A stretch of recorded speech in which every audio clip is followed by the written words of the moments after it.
Welcome to the shadows. This is Mrs. Sinister, where terrifying tales lull you to sleep.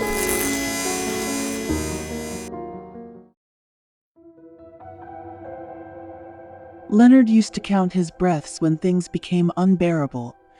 In hospital beds, behind closed curtains, as wires tangled in his arms and machines beeped with dull certainty, he counted. The sickness left him brittle, body wasted, soul thinned. The doctors told him he had passed the worst. The others called him a miracle. But even when his blood no longer betrayed him, the after effects followed like shadows. Thirst that never faded, weariness that clung, and the most annoying, an unrelenting need to urinate almost every hour. Yet Leonard felt lucky. He survived. He lived. And now, life was something he wanted to embrace, instead of simply endure. So when Nora asked if he wanted to come along on a road trip before their final semester began, he said yes before she finished the sentence. Nora, his longtime classmate, always had a way of pulling him into things. Geth, their standoffish but well-meaning neighbor, had a van and a sense of adventure. Lucci, the free spirit among them, had maps with places circled in pink and yellow highlighters. 4 of them, out on the road, chasing air, sea, and memory. It started like a dream. Long stretches of smooth roads, the wind slicing in through cracked windows, and the sun bathing every bend in warmth. They stopped often for gas, for snacks, for photo ops, and for Leonard's urgent needs. No one complained. They laughed, they sang, they shared silence when the sky deepened to orange, and then to violet. They visited fields that rolled like green waves. They picnicked under trees where birds squabbled in the leaves. They found a beach with pale sand and clear water where Leonard dipped his feet in and whispered a thank you to nothing and everything. Every new place made Leonard feel like he was building a fresh chapter, something beyond IV drips and cold sweat. Their second to last night, they were scheduled to check into a small mountain hotel known for its rustic charm and foggy view. They were running late. The sun had dipped completely, and the only thing ahead of them now was the road, endless and dark. The highway they entered stretched like a scar through the countryside. No lampposts, no side roads, just a winding black strip cutting through fields that were now ghostly silver under the light of a full moon. Geth drove slower, partly to be cautious, partly because the night gnawed at all of them. Leonard squirmed in his seat. His bladder ached with painful insistence. He had held it through the last hour, hoping they'd reach the hotel soon. But this road was longer than expected, and his body was no longer patient. He tried to distract himself, but finally, he whispered a shaky apology and asked them to stop. The van pulled to the side slowly, its tires crunching dry grass. No houses, no signs, just open fields under moonlight and the distant silhouettes of trees that stood like silent watchers. Nora gave him a look of concern, but Leonard nodded. He needed this. He stepped out. The cold bit into him immediately. The wind carried a whisper of crops and soil, sharp and ancient. He moved away from the van, careful not to wander too far. His feet rustled against the ground, and his breath formed quick puffs. He glanced around, fields to the left, fields to the right, and a dark forest hugging the horizon. He relieved himself. The moment he did, something changed. A sensation like static crawling over skin, a shifting in the air. His eyes flicked toward the field beside him. There, something moved. A figure, low to the ground at first, like a dog or a coyote, but too large, too still. He froze. It shifted again. Then, slowly, it rose. The creature stood tall, unnaturally tall, 7 feet, maybe more. Its body glistened faintly, not with fur, but muscle. The chest and stomach were mostly bare. The skin stretched tight across massive ridges of flesh, but its arms and head bore thick, dark fur, matted and wild. Its legs bent backward like a dog's, ending in enormous clawed feet, and its eyes, dark red, glowing just enough to be seen, stared directly at him. It didn't move. It didn't growl. It just watched, as if it understood him, as if it waited.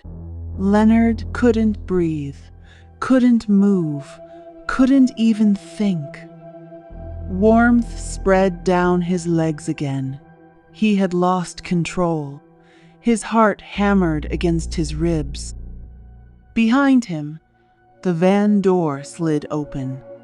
Nora stepped out, calling for him softly. Then she saw it too. She didn't scream. She didn't run. She just stared, just like he did. Because the thing wasn't just a beast. It was something wrong. Something that knew. Its eyes held something no animal should possess. A presence. A demand. Then a horn blared. Geth leaned on it hard, yelling inside the van. Lucci's face was pale through the window. The moment shattered. Leonard stumbled backward. Nora grabbed his arm. They ran. The van door slammed shut as they dove in, and Geth slammed the gas pedal. The tires spun for a second, then caught. The van lurched forward, but it followed. The dogman, whatever it was, moved like wind, not like a runner, not like any animal, like something unchained. It didn't gallop, it surged. Its feet barely seemed to touch the ground. It was behind them in seconds. Leonard turned back, still soaked, heart thundering, eyes wild. He saw it. Claws scraping the road, arms pumping like pistons, eyes glowing like coals. Then, headlights. Blinding, massive headlights. A truck, huge and rumbling, tore past them from the other side. A monstrous roar of engine and light. Leonard blinked. The beast was gone. They drove in silence the rest of the way. The hotel emerged like a mirage, an old stone building, lanterns swinging by the front doors. A man stood waiting, clearly the receptionist, startled by their late arrival. Leonard, still shaking, tried to explain. Nora helped. The man grew quiet. Then, almost reluctantly, he nodded. He said there were stories, old ones, about something that lived along that stretch of highway. People called it Dogman. Most said it was just legend. No one ever reported seeing it near their town before. They were given rooms, warm beds, clean towels, silence. Leonard lay awake all night, staring at the ceiling. He thought about the eyes, the intelligence, the way it didn't strike, the way it just watched.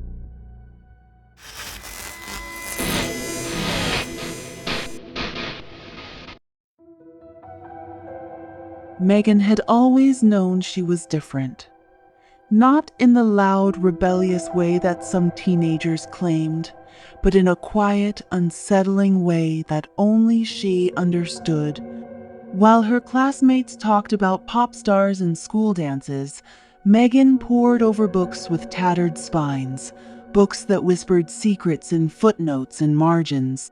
Her curiosity turned toward the occult at the age of 12, when she stumbled upon an old almanac in the local library.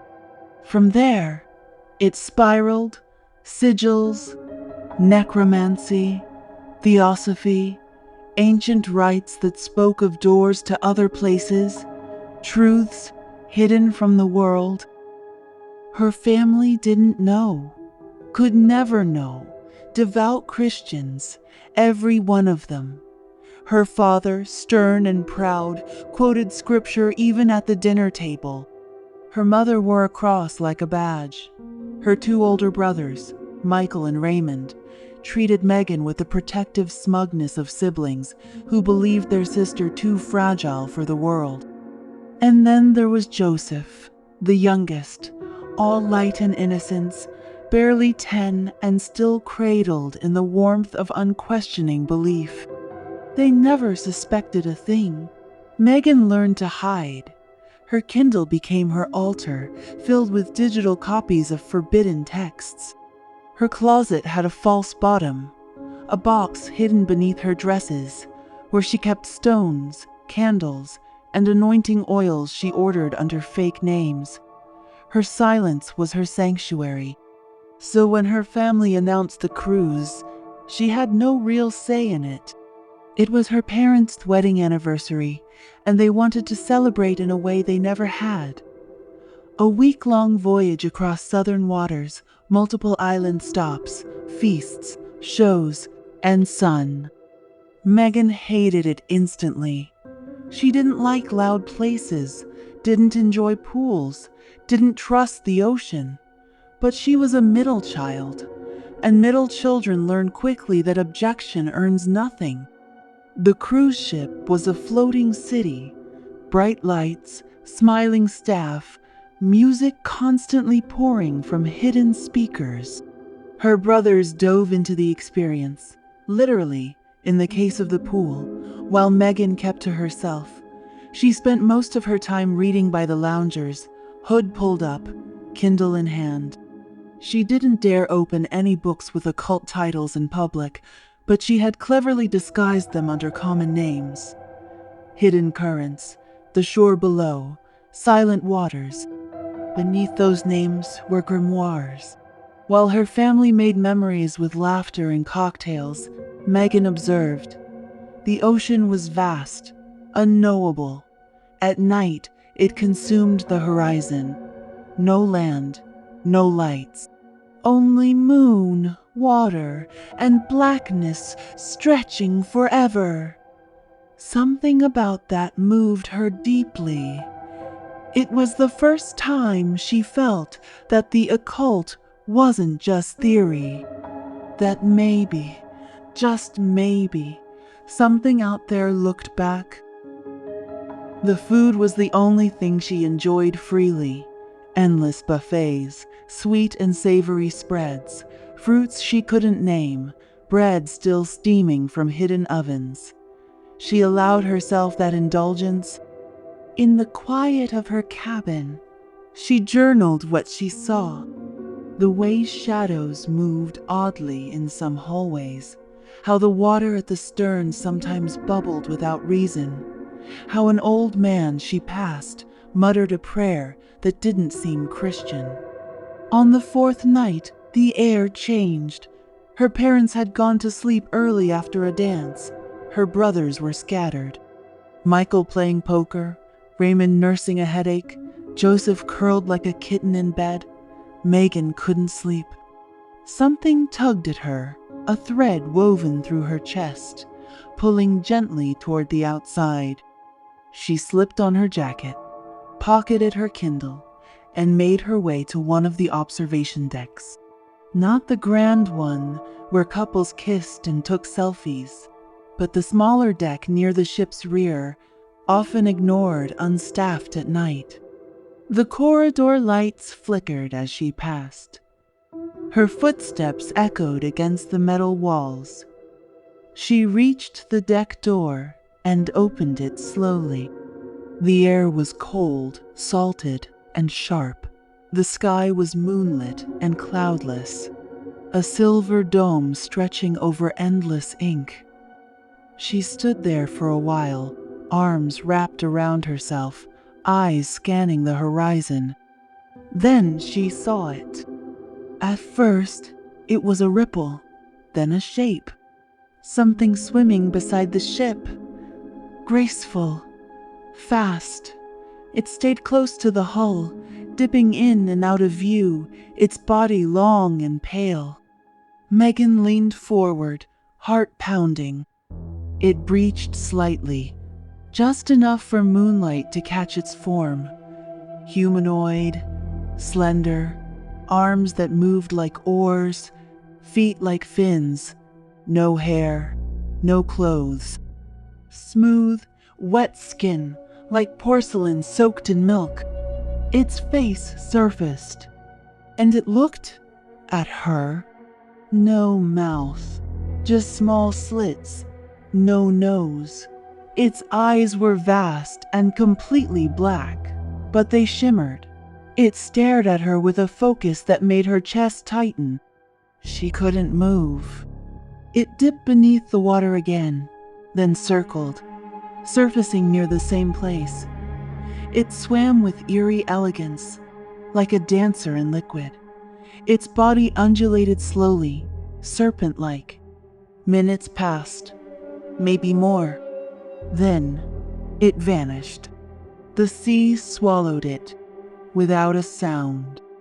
Megan stayed rooted for a long time, unable to decide if she had just seen a myth or met something ancient and real. Her Kindle buzzed in her pocket, low battery, but she didn't care. When she finally returned to her cabin, the ship had begun to rock more than usual. By dawn, the sky was gray. The captain's voice came through the intercom, unusually solemn. A storm was forming fast, much larger than anticipated. They would reroute, turn back. Megan's family protested lightly. Her father cursed the weather, her brothers groaned, but Megan said nothing. The storm arrived that night. Winds howled like living things. Rain pounded the decks like fists.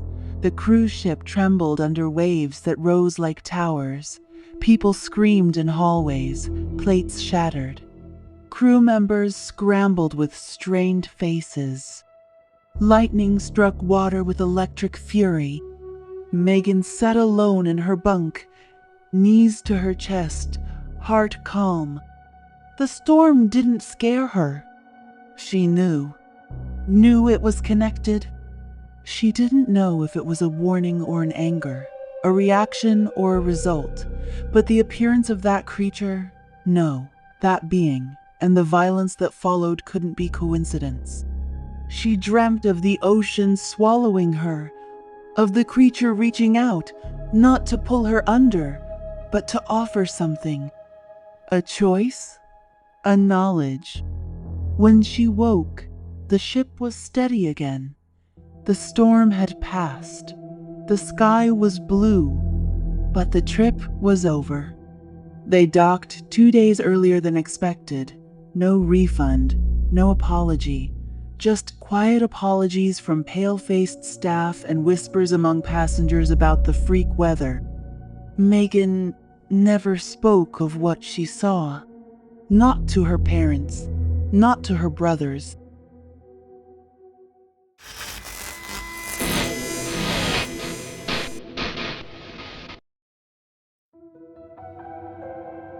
Mona had never belonged anywhere completely.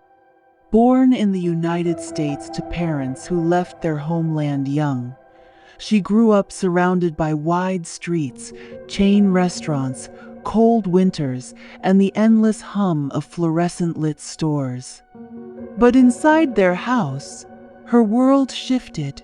Her parents spoke in a language that tasted older, one that bent vowels and stressed syllables in ways her tongue struggled to mimic. They told stories sometimes, strange and soft, full of creatures and rules and warnings, always ending with a prayer. She didn't understand them all, but she remembered the tone, respectful and fearful at once.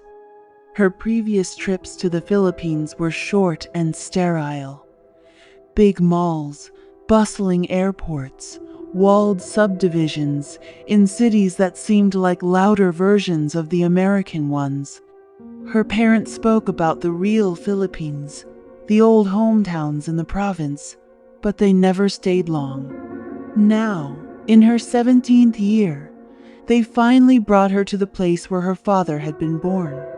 A small rural town, nestled between rice paddies and distant mountains, where cell signal flickered and the night sang with crickets. It was both beautiful and boring. The sky stretched endlessly during the day, and at night it darkened into a velvet cloth pierced by more stars than she had ever seen. The food was strange but good. People spoke in English when they could, translating kindly for her. Her cousins, a mix of older teens and quiet children, welcomed her with shy warmth. Chickens walked freely. Roads were dust and gravel. There was no air conditioning, but the fans hummed and mango trees offered shade like umbrellas made by gods. She spent the days doing very little, eating, sleeping, walking, sitting. At first, it drove her crazy, but slowly, a calm she hadn't known before began to seep into her. The sun taught her to slow down. The wind in the trees spoke in a language without words. By the end of her first week, she no longer checked her phone unless the signal found her. Something about the stillness pulled at her. Her favorite cousin was Eris, older by 2 years, easygoing and fluent in English. He treated her like a sibling, made her laugh, and never seemed embarrassed by her foreignness. One night, Eris invited her to a sleepover at their aunt's house deeper in the village. It wasn't far, only a 20-minute walk through winding footpaths and low-lit roads. The other cousins joined, their voices low and full of jokes that crossed languages. They brought snacks, pillows, and stories. On their way back home the next day, the air began to shift. It was sunset. The golden light cut sideways through the trees, casting long, whisper-thin shadows across the fields. The air smelled different, heavier, richer. At one bend in the narrow trail, they veered off slightly, taking a detour through a patch of forest. Eris said it was faster. Mona didn't mind. The trees here grew closer together, their trunks crooked like fingers reaching from the earth. The laughter quieted.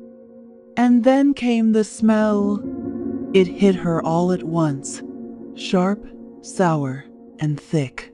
A strange combination of rot, wet fur, and something bitter, like stale tobacco or burning leaves. She wrinkled her nose and looked around. The others had stopped. They stood still, eyes darting around, and even the youngest among them looked alert. Mona felt the prick of unease climb up her spine. Her first instinct was that it might be a person, a dangerous one, a drifter maybe, or some drugged-out criminal. In her mind, real danger always came in human form. She scanned the trees, heart thudding. Then she saw it. A glow, subtle and flickering, near the top of a tree. It was not the glow of the setting sun. This was redder, like embers, like something smoldering. Her eyes adjusted. It was a face, a giant face, the size of a man's torso.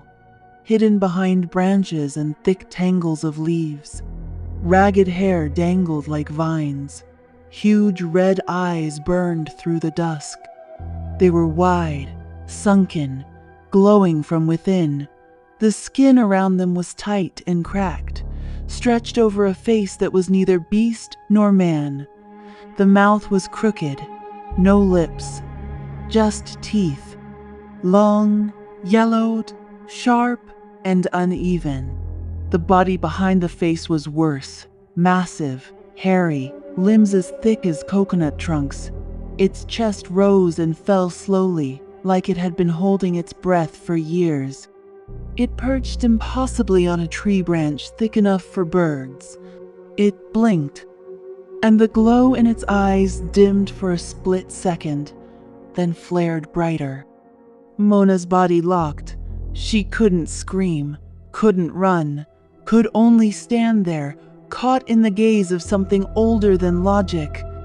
The forest felt colder suddenly. The light shifted again, growing thinner. Someone grabbed her arm, hard. Eris. Another cousin grabbed her other hand. They moved without speaking, dragging her backward, fast but careful. She followed, because she couldn't not. Her legs were numb, but they moved. Her body knew more than she did. They ran. The trees bent around them. The scent clung to her, filled her nostrils. She tasted it. Burnt, bitter, wrong. Behind them, there was no sound of footsteps, no howl, no rustling branches, just that memory of eyes. By the time they reached the road, Mona collapsed to her knees. Her breath came in sharp bursts. Her skin felt like it didn't fit. Eris spoke to the others quickly, low, urgent. Then they walked home, slowly this time, like nothing had happened. That night, Mona burned. The fever came suddenly. She shivered in her sweat-soaked sheets, her skin scorching. Her head ached with such violence that she couldn't think, only breathe. Colors danced behind her eyes. Red, yellow, gold, black. Images shifted. Shapes, faces, a burning tree, 1,000 teeth, smoke crawling across her ceiling. A whisper in a language her bones seemed to know, but her ears could not understand. Her parents panicked. They wanted to bring her to a clinic in the city, but the older women of the village came first. They brought cloths soaked in herbal oils, water blessed by a priest, eggs to roll across her skin, smoke to drive out the shadows. They touched her gently, murmuring prayers. Their hands moved like dancers, slow and careful. One woman placed her fingers on Mona's forehead and closed her eyes as if listening to something behind her skin. They stayed for hours. And then, just as quickly as it arrived, the fever left. Mona woke to a still morning, her body sore and her mind fogged. Her parents hugged her. Eris said she had just gotten heat stroke. The others said nothing. But the older women came back that afternoon, sitting silently on the porch, watching the trees. One of them left a dried leaf on Mona's windowsill. No one explained. She didn't ask. The rest of the trip passed quietly. Her family tried to make her laugh again, tried to erase the weight from her eyes. They returned to the city, flew back to America. Everything went back to normal. She asked her father about the stories he told when she was young, about creatures. He only smiled and said not to believe such nonsense. But he didn't look her in the eye when he said it. Do you have a terrifying tale of your own? Send your story to officialmrsSinister@gmail.com. And don't forget to like, subscribe, and tap the bell. Sleep tight. if you can. And remember, the things lurking in the dark are always watching.